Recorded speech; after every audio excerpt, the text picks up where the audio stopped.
মাছ ভাজা দিয়ে ভাত খাইয়ে দেবো। আর আমাদের সবার জন্য আছে এখানে দই কাতলা।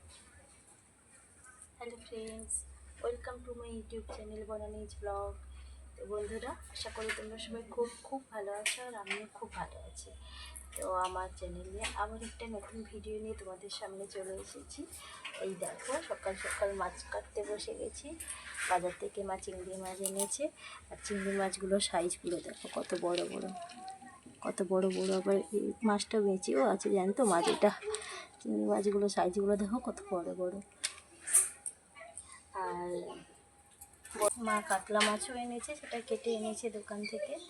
আর চিংড়ি মাছটা তো ছাড়াতেই হবে, তাই বসে গেছি চিংড়ি মাছ ছাড়াতে। আমাকে একটু সাহায্য করে দেওয়া এই আর কি। আর এই বাইকটায় বসেছি, এখানে বসতে বসে সবজি কাটা, মাছ কাটা, এগুলো বেশ এখানে বেশ সুবিধাই হয়। বাইরের আলো আছে তো বেশ সুবিধা হয়। আর পাশে এগুলো মেয়ে খেলা করছিল, এক্ষুনি ডিস্টার্ব করছিল, দিয়ে চলে গেছে ওই পারে। রান্না হয় চিংড়ি মাছ দিয়ে, সব তোমাদের কাছে শেয়ার করবো। দেখতে থাকো ব্লগটা। মেয়ে আমাকে ডিস্টার্ব করছে। কোথায় যাবো আমি? কোথায় যাবো? খেলতে যাবো তোমার সঙ্গে? আচ্ছা, আজকে দুপুরে সবাই মিলে খেতে বসে গেছি। দুপুরের মেনু আমাদের আজকে এখানে মামামের জন্য আলু, টমেটো, বেগুন ভাতে দেওয়া হয়েছিল, সেটা মেখে রেখেছি লবণ আর 1-2 ফোঁটা সর্ষে তেল দিয়ে। মাখটা খেতে খুব পছন্দ করে, ওর জন্য এটা।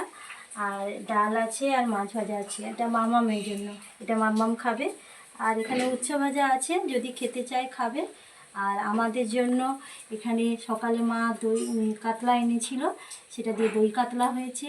আর সকালে যে চিংড়ি মাছটা ছাড়িয়েছিলাম, সেটা দিয়ে চিংড়ি মাছের বাটি তরকারি।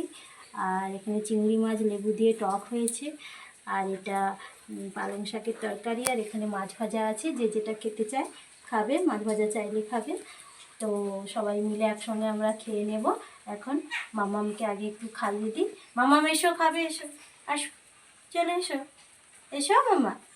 মামামকে খাওয়াচ্ছি, খেতে খেতে ও বাইরে বেরিয়ে গেছে, ওকে একটু খাইয়ে দিই, দিয়ে এবার আমরা সবাই মিলে একসঙ্গে খেয়ে নেব।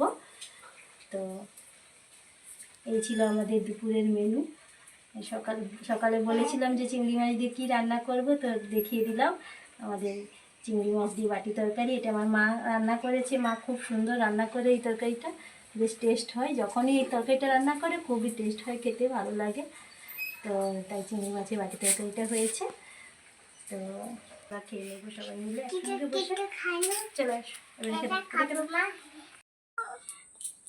তো খাওয়া দাওয়ার পর চলে এসেছি, মেয়েকে ঘুম পাড়াবো একটু, মেয়ের সঙ্গে একটু খুনসুটি হবে, এরপর সবাই মিলে ঘুমোবো। তো সকাল থেকে দুপুর পর্যন্ত আমার এই ছোট্ট ব্লগটা তোমাদের কেমন লাগলো অবশ্যই কমেন্ট করে জানাবে। আর ব্লগটা ভালো লাগলে লাইক করে দেবে।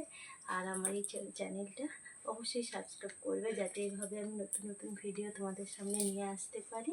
তো সবাই ভালো থাকবে, সুস্থ থাকবে, আর সবাইকে সুস্থ রাখার চেষ্টা করবে। টাটা সবাইকে।